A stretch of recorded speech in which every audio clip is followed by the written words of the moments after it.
Hello. सारे संसार को बनाने वाला परमेश्वर के नाम से आप सभी को मेरा नमस्कार। चलो 10 दिन ठीक है। और आज परमेश्वर का दया और कृपा से हम लोग यहाँ पर जमा हुए हैं और यहाँ के जो संचालक जो है जब से हम मिले और वो हमारे अति प्रिय बन गए। आइए हम उनके लिए एक ताली बजाएं।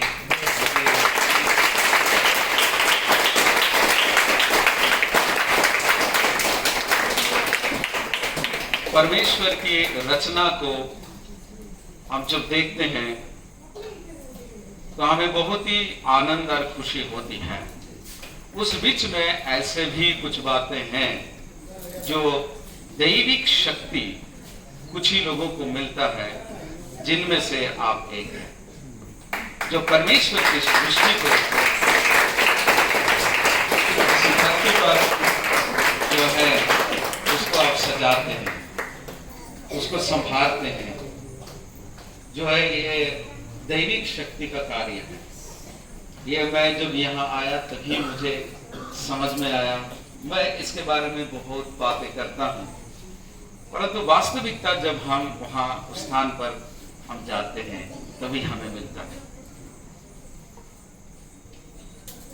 दुनिया में बहुत सारे लोग हैं जो खुद के लिए जीते हैं, परंतु उनमें से कुछ लोगों को परमेश्वर इस धरती पर भेजता है। वो खुद के लिए ही नहीं बल्कि औरों के लिए भी जीते। तो उनमें से आप जो है, हमें किसी की सफाई का जरूरत नहीं है। ये जीवित गवाही आप लोग हैं जो हमारे सोचक्षु देख रहे हैं। सो कितना सुहावनी बात है।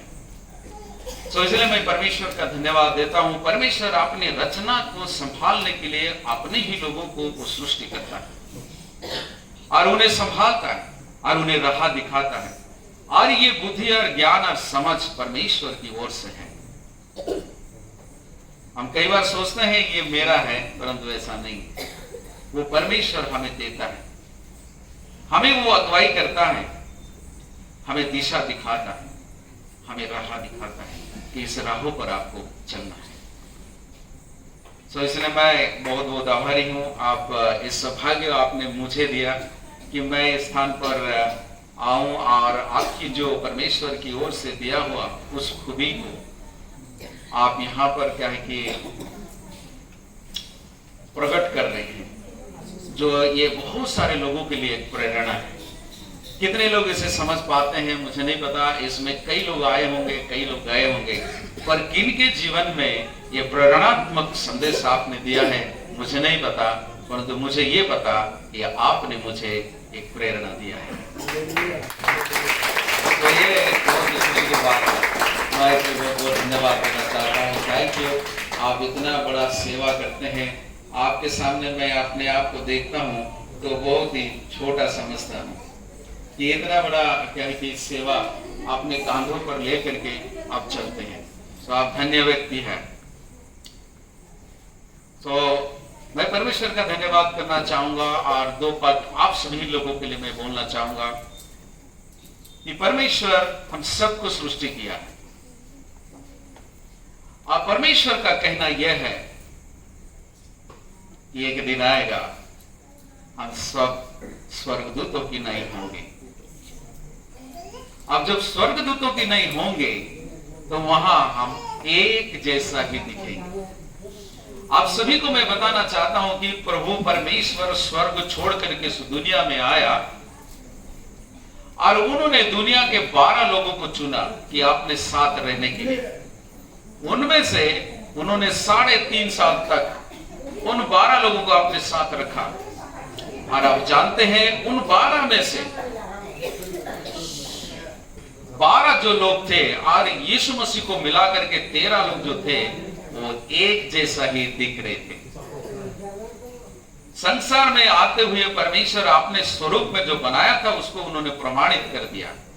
आपको और मुझे भी परमेश्वर अपने स्वरूप और समानता में बनाया है। एक दिन आएगा, वो सबके सामने प्रमाणित कर देगा। और आप जानते हैं दुनिया के लोग इन 13 लोगों को पहचान नहीं पाए। 13 के 13 लोग एक जैसा दिख रहे थे। और इस दुनिया ने प्रभु यीशु मसीह को पहचानने के लिए उन 12 चेलों में से एक को उन्होंने पकड़ लिया और कहा कि हमें पहचान दो, इनमें से 12 में से यीशु मसीह कौन है। आप समझ लीजिए कि इस दुनिया में जब यीशु मसीह आए तो वो मनुष्य के सदृश ही थे, और मनुष्य, ये संसार के लोग जो थे, उनको पहचान नहीं पाए। और परमेश्वर एक दिन आपके लिए और मेरे लिए वायदा किया है कि हम भी उसी के तरह होंगे। मसीह पर विश्वास करने वाले लोग सब बोलेंगे हालेलुया। हम एक दिन मसीह के समानता में बदल जाएंगे, और वो दिन प्रभु यीशु मसीह कहता है अति निकट है। कम समय पर हम यीशु मसीह के सदृश में हम बदल जाएंगे। अब जानते हैं जितने लोग इस जगह में भी होंगे जो उन्होंने मृत्यु शैया में चले गए हैं, जिनका देहांत हो गया है, संसार को छोड़ के चले गए हैं, परंतु वे अभी इंतजार कर रहे हैं कि यीशु मसीह आएंगे। और वे जितने लोग देहांत हो गए हैं, जितने लोग जो है इस दुनिया को छोड़ के चले गए हैं, वो कहीं और नहीं गए हैं, वो यीशु मसीह का इंतजार कर रहे हैं। वो भी उठेंगे, वो भी उठेंगे और उनके संग हो जाएंगे, और हम सब उसी के समान दिखेंगे। ये प्रभु यीशु मसीह का वायदा है, और ये वायदा करते हुए वो गए हैं, मैं फिर से आऊंगा और मैं अपने संग आप सबको लेके जाऊंगा। यानी कि हम प्रभु यीशु मसीह के सदृश में तब्दील हो जाएंगे। हालेलुया। सो इसीलिए मैं आप सभी को ये कहना चाहूंगा कि आप प्रभु यीशु मसीह का नाम जपते रहे, प्रभु यीशु मसीह का नाम ले, प्रभु यीशु मसीह पर विश्वास करे, उस पर आशा करे, भरोसा करे कि वो एक दिन अपने समान मुझे बदल देगा। अगर आप विश्वास करेंगे तो आप इंतजार भी करेंगे उस दिन का, उस समय का, और जब वो आएगा हम सब मिलकर के एक दूसरे को हम पहचानेंगे, जानेंगे। एक दिन आप बोलेंगे कि भाई आप हमारे आश्रम में आए थे। उस दिन आप पहचानेंगे, हम सब एक दूसरे को पहचानेंगे, और कोई भी भेदभाव नहीं होगा। यह प्रभु यीशु मसीह का वायदा है। इसलिए मैं आप सभी के लिए, मैं पिता परमेश्वर से, उस सत्य परमेश्वर जो सारे संसार को जिसने बनाया है, उसके लिए मैं आपके लिए मैं दुआ मांगूंगा, आपके लिए मैं प्रार्थना करूंगा, आपके लिए मैं विनती करूंगा कि परमेश्वर वो शांति का राजकुमार है, हम सभी को शांति प्रदान करें।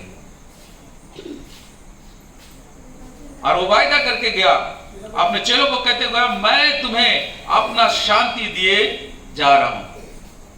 प्रभु यीशु मसीह अपना शांति, यानी कि स्वर्गीय शांति, ईश्वरीय शांति, दैविक शांति, जो ये दुनिया हमें दे नहीं सकता, वो केवल और केवल प्रभु यीशु मसीह दे सकते हैं। उसके पास मैं आपके लिए मैं दुआ मांगूंगा, प्रार्थना करूंगा कि प्रभु आपको अपना शांति प्रदान करेगा। जो कहा है अपने चेलों को, मैं अपना शांति तुम्हें दिए जा रहा हूं। प्रार्थना करो शांति के लिए, यरूशलेम की शांति के लिए, गांव के शांति के लिए, परिवार के शांति के लिए, कलीसिया के शांति के लिए। अब प्रार्थना मांगो और तुम्हें दिया जाएगा।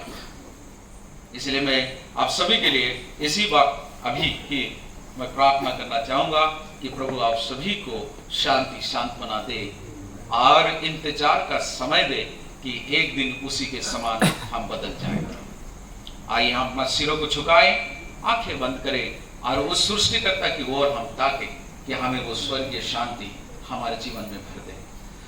सर्वशक्तिमान सदा जीवित परमेश्वर पिता, मैं तुझे धन्यवाद और प्रशंसा और स्तुति करता हूं प्रभु, आज के दिन के लिए, विशेष करके इस आश्रम के लिए। प्रभु आश्रम के संचालक के द्वारा हमें ये खबर मिला है कि चारों ओर घूमने वाली सारे अंधकार की शक्तियों को हम प्रभु यीशु मसीह के नाम से हुक्म देते हैं, ये जगह छोड़ के चली जाए। यीशु के नाम से हम हुक्म देते हैं, अंधकार की शक्ति चारों ओर जो भी है वो यहाँ से जाती रहे।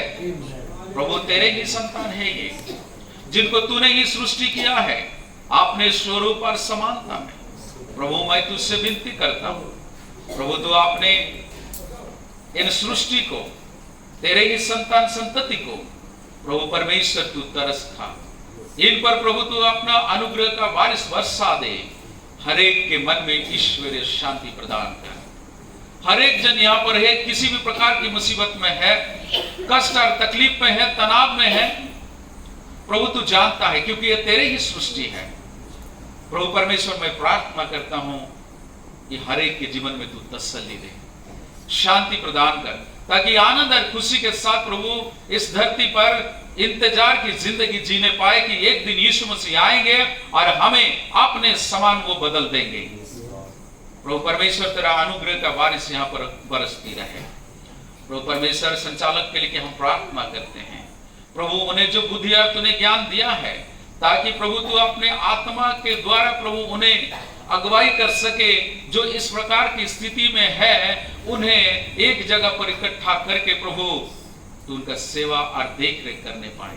ये बोझ, ये दर्शन और ये सेवा उनके मन में तूने दिया है। मैं प्रार्थना करता हूं प्रभु, तू ईश्वरीय बुद्धि और ज्ञान से उनको नवाज, ताकि पिता परमेश्वर वही उस पवित्र आत्मा के शक्ति और सामर्थ्य से प्रभु इस सेवा को करने पाए और बहुतों के लिए वे आदर्श बन जाए, बहुतों के लिए प्रभु वे एक संदेश बन जाए, बहुतों के लिए प्रभु वे प्रेरणा बन जाए। मेरे प्रभु, मैं प्रार्थना करता हूं उनके साथ सहयोगी जितने लोग हैं प्रभु उनको साथ देते हैं। यहाँ पर जितने लोग कार्यरत में हैं, सारे स्टाफ के लिए मैं प्रार्थना करता हूँ, धन्यवाद देता हूँ उनका धीरजमय जीवन के लिए, सहिष्णुता के लिए मैं धन्यवाद देता हूँ। प्रभु परमेश्वर, धीरजवंत के लिए मैं धन्यवाद देता हूँ, जिनके मन में तूने ही डाला है, ताकि इन लोगों का हर एक बातों का देख रेख कर सके। ये मेरे प्रभु परमेश्वर, तू उन्हें प्रभु आशीष दे इस तरह कि पिता उनको उनके लिए एक पुरस्कार होने पाए, एक अवार्ड होने पाए। मेरे प्रभु परमेश्वर पिता, हम धन्यवाद देते हैं उन लोगों के लिए जो इसमें सहयोग करते हैं प्रभु, उन सभी को प्रभु तू आशीष दे, नामो नाम आशीष दे, ताकि वे रियलाइज करें कि हमने जो सहयोग दिया है जिसका हमें 100 गुना वापस मिल रहा है। हे मेरे प्रभु, ऐसा आशीष दे ताकि वे उनको एहसास होने पाए। मैं धन्यवाद फिर से देता हूं प्रभु यहाँ के संचालक के लिए। प्रभु तूने उन पर और भी बुद्धि और ज्ञान से, पवित्र आत्मा की अभिषेक से, बुद्धि और ज्ञान से प्रभु उन्हें अभिषेक कर, ताकि पिता परमेश्वर इस सेवा को और भी बेहतरीन करने पाए। पिता परमेश्वर, हम धन्यवाद देते हैं प्रभु परमेश्वर, तूने हमारे सारे प्रार्थना को सुना, इसीलिए कि आप प्रभु यीशु मसीह के नाम से इस प्रार्थना को मांगते हैं और सब लोग कहे आमीन।